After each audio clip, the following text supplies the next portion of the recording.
Hello friends, welcome back to my YouTube channel. और यहाँ पर हम आपके लिए लेके आए हैं सीटेट 2024 के फर्स्ट मीटिंग के हिंदी भाग का सॉल्यूशन। इसमें आपका पहला क्वेश्चन है, विशेषण विशेष्य का उदाहरण नहीं है। इसमें आपका ऑप्शन है मानव अस्तित्व, आध्यात्मिक दुनिया, रूपांतरित परिवर्तन या अंधेरा युग। तो इसमें जो आपका ऑप्शन है 91 को है ऑप्शन नंबर ए, मानव अस्तित्व। दूसरा आपका क्वेश्चन है, उन्नति प्राप्त करने के लिए आवश्यक है कि मनुष्य पहला इसका ऑप्शन है अपनी उन्नति की ओर चलता रहे, संघर्षरत रहे और विद्रोह करे, अपनी खूबियों को जान ले, या चौथा ऑप्शन है अपनी कमजोरियों को जान ले। तो 92 का ऑप्शन है ऑप्शन नंबर डी, अपनी कमजोरियों को पहचान ले। 93 है, इसमें आध्यात्म शब्द में एक प्रत्यय लगाने पर शब्द बनेगा। ऑप्शन है आध्यात्मिक, सेकंड है आध्यात्मिक, आध्यात्मिक या आध्यात्मिक। तो इसका ऑप्शन नंबर ए सही है, आध्यात्मिक। आध्यात्म में अगर हम एक प्रत्यय लगाएंगे तो इसका हमारा पहला ऑप्शन बनेगा आध्यात्मिक। चौथा क्वेश्चन है, गद्यांश के आधार पर कहा जा सकता है कि परिवर्तन अपरिरक्त को दर्शाता है, परिवर्तन तीव्र गति से होते हैं, परिवर्तन महत्वपूर्ण नहीं होते, परिवर्तन मानव जीवन का सत्य है। तो इसका सही ऑप्शन है ऑप्शन नंबर डी, परिवर्तन मानव जीवन का सत्य है। 95th क्वेश्चन है हमारा, आदिमानव ने डैश क्षेत्र में प्रगति की परंतु डैश क्षेत्र में प्रगति नहीं कर सका। तो इसका सही ऑप्शन है ऑप्शन नंबर डी। 95 का है हमारा ऑप्शन नंबर डी, भौतिक और मानसिक। आदिमानव ने भौतिक क्षेत्र में प्रगति की परंतु मानसिक क्षेत्र में प्रगति नहीं कर सका। नेक्स्ट क्वेश्चन है हमारा, मानव शब्द में किस प्रत्यय और उपसर्ग का प्रयोग संभव है। तो इसका सही ऑप्शन है 96 का ऑप्शन नंबर सी, ई और आ। मानव में अगर हम मानवीय अगर ई लगाते हैं तो बन जाता है हमारा मानवीय, और अगर मानव के और मानवीय में अगर हम आगे आ लगा देते हैं तो बन जाता है अमानवीय। तो मानव शब्द में किस प्रत्यय और उपसर्ग, तो इसमें हमारा उपसर्ग और प्रत्यय दोनों बन जाते हैं ई और आ से। नेक्स्ट क्वेश्चन हमारा, मानव के कौन से तीन पक्ष हैं, भौतिक मानसिक शारीरिक या भौतिक मानसिक आध्यात्मिक, आध्यात्मिक त्रिपक्षीय भौतिक या सांसारिक मानसिक आध्यात्मिक। तो इसमें 97 का ऑप्शन नंबर है ऑप्शन नंबर बी, भौतिक मानसिक और आध्यात्मिक। हम पैराग्राफ में दे सकते हैं भौतिक मानसिक और आध्यात्मिक, यहाँ पर हमारा ये दिया गया है। नेक्स्ट क्वेश्चन है हमारा, उल्लेखनीय परिवर्तन से तात्पर्य है पुस्तकों में उल्लिखित परिवर्तन, पुरस्कृत परिवर्तन, बड़े बड़े परिवर्तन या महत्वपूर्ण परिवर्तन। तो 98 का ऑप्शन नंबर है ऑप्शन नंबर डी, महत्वपूर्ण परिवर्तन। 99 हमारा क्वेश्चन है, प्रगति प्राप्त करने का व्यवस्थित तरीका किसके पास नहीं है। ऑप्शन है सभी अव्यवस्थित आदिमानव के पास, आदिमानव के पास, या सभी मनुष्यों के पास, या सभी अज्ञानी मानवों के पास। तो 99 का ऑप्शन नंबर है ऑप्शन नंबर सी, आदिमानव के पास।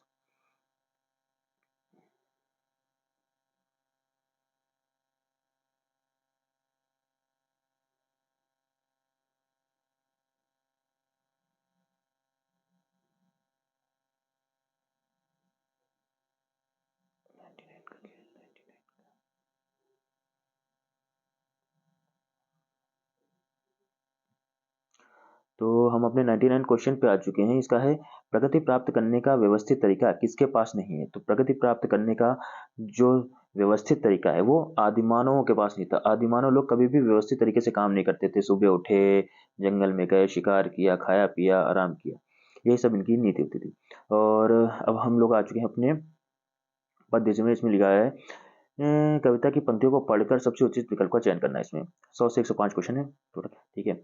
कट गया है शीश पर, ये शीश है झुका नहीं, राह ही उसी का नाम है जो राह में रुका नहीं। एक दिन प्रकाश होता है कितना भी अंधकार हो, सत्य की विजय सदा असत्य की हार हो। सच्चाई साथ में रहे कैसा भी अंत हो, सत्य की विजय सदा असत्य की हार हो। तो इसमें जो पहला क्वेश्चन है हमारा, इस कविता का मुख्य स्वर क्या है। श्रृंगार है, देशभक्ति है, तमस है या ओज है। तो हम लोग देख रहे हैं ये पूरी कविता जो है वो जोश भरी, मतलब इसमें हमारा 101 का है, 101 का ऑप्शन नंबर, सॉरी 100 का ऑप्शन नंबर जो है वो बी है, देशभक्ति। दूसरा है, अंधकार डैश का प्रतीक नहीं है, किसका, चुनौतियां, समाधान, बुराई या निराशा।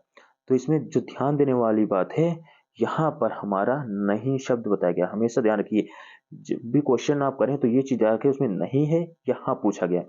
तो इसमें जो हमारा 101 का है वो ऑप्शन नंबर ए, चुनौतियां, अंधकार में चुनौतियों का प्रतीक माना गया था। ठीक है।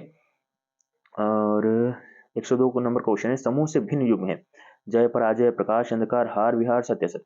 तो हम लोग देख सकते हैं जय का पराजय होता है, अंधकार का प्रकाश होता है, सत्य का असत्य होता है, लेकिन हार विहार ये हमारा ऑप्शन से अलग है। कविता में डैश पर सर्वाधिक बल दिया गया, किस पर बल दिया गया, सत्य, राह, प्रकाश या अंधकार। तो हम लोग देख सकते हैं कविता में सत्य पर ज्यादा बल दिया गया है। कविता के अनुसार राही की विशेषता क्या है, हर परिस्थिति में विजय रहना, हर तरह से काम निकालना, हर परिस्थिति में कार्यरत रहना या हर तरह के मार्ग पर चलना। तो हम लोग देख सकते हैं जैसा कि कविता का सारांश बता रहा है कि मनुष्य को कोई भी परिस्थिति हो उसमें उसको विजयी रहना है। 101 का ऑप्शन नंबर ए सही है, हर परिस्थिति में 104 का ऑप्शन नंबर ए, हर परिस्थिति में विजय रहना। 105 कविता के अनुसार किसी भी स्थिति में सर्वाभिमान बना रहना चाहिए, या दुखी नहीं होना चाहिए, सिर नहीं कटना चाहिए, या अंधकार नहीं होना चाहिए। तो 105 का हमारा ऑप्शन है ऑप्शन नंबर ए, स्वाभिमान हमेशा बना रहना चाहिए कोई भी परिस्थिति हो। जैसा कि हम लोग देख सकते हैं देशभक्ति के ऊपर ये पूरी जो है पैराग्राफ दिया गया, तो इसमें स्वाभिमान, देशभक्ति में क्या दिखाती है कि हमें हमेशा स्वाभिमान बनकर जीना चाहिए। नेक्स्ट क्वेश्चन हमारा, निम्नलिखित में से कौन सा संकेत भाषा के बारे में नहीं है। ध्यान देने वाली बात है इसमें नहीं पूछा गया है, अक्सर बच्चे कंफ्यूजन कर देते हैं कि वो नहीं पढ़ना भूल जाते हैं और जल्दबाजी में आके गलत ऑप्शन टिक कर सकते। तो इसमें जो है संकेत भाषा की व्याकरण नहीं होती है, संकेत भाषा के बहुत से प्रकार हैं, संकेत में व्याकरण होता है या संकेत भाषा प्राकृतिक है। तो इसका जो सही ऑप्शन है 106 का वो है ए, संकेत भाषा की व्याकरण नहीं होती है। हमेशा आप ये ध्यान रखिए जब भी आप क्वेश्चन करें आप नहीं जरूर देख लीजिए कि वो हाँ है या नहीं उसमें लगा हुआ। 107 नंबर हमारा क्वेश्चन है, नीचे दिया गया अधिगम कार्य शिक्षार्थियों को भिन्न भिन्न समूहों में करने के लिए दिया गया है। पता लगाइए कि शब्द संपदा के अधिगम की इस गतिविधि को किस रूप में जाना जाएगा। निम्नलिखित शब्दों से संबंधित शब्द और वाक्य को पहचानना, इसमें परिवार, संबंध और भावनाएं। तो इसके ऑप्शन नंबर ए समूह शब्दावली, ऑप्शन नंबर 2 शब्द जाल, ऑप्शन नंबर 3 थीम आधारित शब्दावली, ऑप्शन नंबर 4 शब्द समूह। तो इसका सही ऑप्शन है ऑप्शन नंबर बी, शब्द जाल। ये है हमारा शब्द जाल है। ठीक है। ऑप्शन नंबर 108 क्या है, व्याकरण के शिक्षण अधिगम में प्रक्रियात्मकता प्रक्रियात्मक ज्ञान क्या है। पहला है व्याकरणिक तत्वों के नियमों को जानना, भाषा और उसकी संस्कृति को जानना, यह जानना कि व्याकरणिक प्रश्न तत्वों को कैसे किया जाए, या व्याकरणिक तत्वों के बारे में ज्ञान। तो इसका 108 का जो ऑप्शन नंबर है वो है ऑप्शन नंबर बी, भाषा और उसकी संस्कृति को जाना। 109 क्वेश्चन है, एक शिक्षार्थी किसी विशिष्ट जानकारी प्राप्त करने के लिए समाचार पत्र से समाचार पढ़ती है, इस पठन को क्या कहेंगे। बारीकी से पढ़ना, अध्ययन कौशल करना, समालोचनात्मक चिंतन, या सरसरी तौर पर पढ़ना। 109 का जो है आंसर वो है सरसरी तौर पर पढ़ना। जब भी आप कोई समाचार पत्र पढ़ते हैं तो आप उसकी मतलब एक ऐसे रूट बना लेते हैं कि आप मोटा मोटा पढ़ लेते हैं, एक नजर मार लेते हैं किस लाइन में क्या दिया है, इसको कहते हैं सरसरी तौर पर पठन करना। 110 आंसर, एक भाषा अध्यापक अंग्रेजी में कहानी सुनाती है और शिक्षार्थियों से कहती है कि उन्हें जो भी भाषा कहानी कोई भी भाषा कहानी समूह में सुनाए, फिर कक्षा की सामान्य भाषा में यही कहानी सुनाए। इस शिक्षा शास्त्रीय युक्त को किस रूप में जाना जाता है। पहला है बहुभाषा शिक्षण, दूसरा है परिभाषा व्यवहार, भाषा अर्जन, या बहुभाषिक नीति। तो इसका जो सही ऑप्शन है 110 का जो ऑप्शन है वो है ऑप्शन नंबर डी, बहुभाषिक नीति। आप एक अंग्रेजी टीचर हैं और आपको पोएम सुनाते हैं तो उसको भाषा को कहानी को समझाने के लिए जो विभिन्न भाषाएं यूज करते हैं उसको कहते हैं बहुभाषिक नीति। 111 का है, एक कक्षा 6 की शिक्षार्थी श्रेया अपने पिता के स्थानांतरण के कारण पंजाब के जालंधर से तमिलनाडु के मदुरई जाती है। वह मातृभाषा के कारण पंजाबी जानती है और विद्यालय में द्वितीय भाषा के रूप में अंग्रेजी भी जानती है। उसने अपनी पड़ोसियों की मदद से तमिल बोलना और पढ़ना सीख लिया। उसके द्वारा जानी गई भाषाओं के संदर्भ में कौन सा कथन सही है। पहला, सभी तीनों भाषाएं पंजाबी, तमिल व अंग्रेजी भाषा अधिगम के अंतर्गत आएगी। अंग्रेजी भाषा अर्जन और पंजाबी तथा तमिल भाषा के अंतर्गत आएगी। पंजाबी और तमिल भाषा अर्जन है और अंग्रेजी भाषा अधिगम के अंतर्गत आएगी। या ऑप्शन नंबर डी, तमिल भाषा अर्जन और अंग्रेजी पंजाबी भाषा के अंतर्गत आएगी। तो इसका जो सही ऑप्शन है 111 का है वो है ऑप्शन नंबर बी, अंग्रेजी भाषा अर्जन और पंजाबी तथा तमिल भाषा के अंतर्गत आएगी। ऑप्शन नंबर 12 है कक्षा 7 की अध्यापिका जोड़ियों में कार्य करने वाली गतिविधियां करा रही है, जिसमें सभी जोड़ियों को 10 वाक्यों की कहानी पर काम करने के लिए देती है। पहली जोड़ी पहला वाक्य पढ़ती है और दूसरी जोड़ी उस वाक्य को लिखती है। अब दूसरी जोड़ीदार दूसरा वाक्य पढ़ती है और पहली जोड़ीदार उस वाक्य को लिखती है। इस तरह से दोनों जोड़ियां कहानी पूरा करती हैं। बाद में वे मूल कहानी से अपने लिखे हुए की तुलना करती हैं। इस गतिविधि को क्या कहा गया? पहला वाक्य शुद्धलेख, पारस्परिक शुद्धलेख, पारस्परिक लेखन या पारस्परिक श्रवण। तो 112 का जो है ऑप्शन वो है ऑप्शन नंबर सी, पारस्परिक लेखन। इस घटना को पारस्परिक लेखन है। वह भाषा क्या है जिसका प्रयोग हम दिन प्रतिदिन के लिए आमने सामने अंतःक्रिया के रूप में करते हैं? पहला है संप्रेषणात्मक भाषा कौशल, अंतर्वैयक्तिक भाषा निपुणता, संज्ञानात्मक अकादमी भाषा निपुणता या बुनियादी अंतर्वैयक्तिक संप्रेषण कौशल। तो ऑप्शन नंबर 113 का जो है वो है ऑप्शन नंबर ए, संप्रेषणात्मक भाषा कौशल। मिडिल स्तर पर अध्यापन करने वाली अध्यापक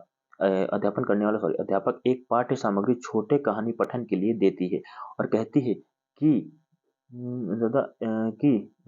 सत्ता एवं न्याय के दृष्टिकोण को इस पाठ्य सामग्री के अर्थ व विचारों पर चर्चा करो।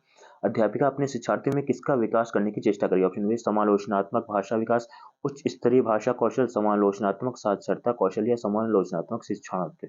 तो ऑप्शन नंबर 114 का है ऑप्शन नंबर सी, समालोचनात्मक साक्षरता कौशल। शिक्षण की वह विधि जिसमें अध्यापक और 4 विद्यार्थी विभिन्न भूमिकाओं के साथ एक सहयोगात्मक अधिगम समूह का गठन करते हैं। पाठ्य पुस्तक की विषय वस्तु पर संवाद किया जाता है, जिससे समीपस्थ विकास का कार्य क्षेत्र सृजित होता है और परिणामतः पठन बोध में सुधार होता है। इस विधि को क्या कहेंगे? पहला है संरचनात्मक उपागम, मॉडल पठन, व्याकरण अनुवाद विधि या पारस्परिक शिक्षण। तो 115 का जो सही ऑप्शन है वो है ऑप्शन नंबर डी, पारस्परिक शिक्षण। उपचारात्मक शिक्षण किसके लिए है? तो इसका सही ऑप्शन है ऑप्शन नंबर ए, उन शिक्षार्थियों और अध्यापकों के लिए जिन्हें अपने शिक्षण अधिगम युक्तियों को समझने और बदलने सुधार लाने की जरूरत है। नेक्स्ट क्वेश्चन है हमारा, अंतर्भाषिक पहचान क्या है? तो इसका सही ऑप्शन है ऑप्शन नंबर सी, शिक्षार्थियों के निर्णय कुछ तो सहज भाषा में और कुछ लक्ष्य भाषा में समान होते हैं। ऑप्शन नंबर नेक्स्ट हमारा नेक्स्ट क्वेश्चन है 118, कोझिकोडी के एक विशेष समुदाय में बोली जा रही मलयालम इसी स्थान में दूसरों के द्वारा बोली जा रही मलयालम से थोड़ी सी भिन्न है। विशेष समुदाय द्वारा बोली जा रही मलयालम किस रूप में जाना जाएगा? तो इसका ऑप्शन है ऑप्शन नंबर ए, मलयालम की सामाजिक बोली। मलयालम की ऑप्शन नंबर ए, मलयालम की सामाजिक बोली। नेक्स्ट क्वेश्चन है हमारा, निम्नलिखित में से कौन सा विस्तृत पठन का उद्देश्य नहीं है? व्याकरण अधिगम के लिए पठन, आनंद के लिए पठन, सराहना बोध के लिए पठन या वही वर्षन एक्स्ट्रापोलेशन के लिए पठन। तो इसका सही ऑप्शन है 119 का ऑप्शन नंबर है व्याकरण अधिगम के लिए पठन। लास्ट हमारा क्वेश्चन है, त्रिभाषा सूत्र के बारे में कौन सा कथन सही है? तो इसका सही आंसर है 120 का ऑप्शन नंबर सी, मातृभाषा घर की भाषा क्षेत्रीय भाषा प्रथम भाषा के रूप में जानी जाती है। आप लोगों के कितने क्वेश्चन सही रहे कमेंट में हमें जरूर बताइएगा और नेक्स्ट और ऐसी जानकारी के लिए हमारे साथ बने रहिए और हमारे चैनल को सब्सक्राइब करना मत भूलिए। तब तक के लिए धन्यवाद।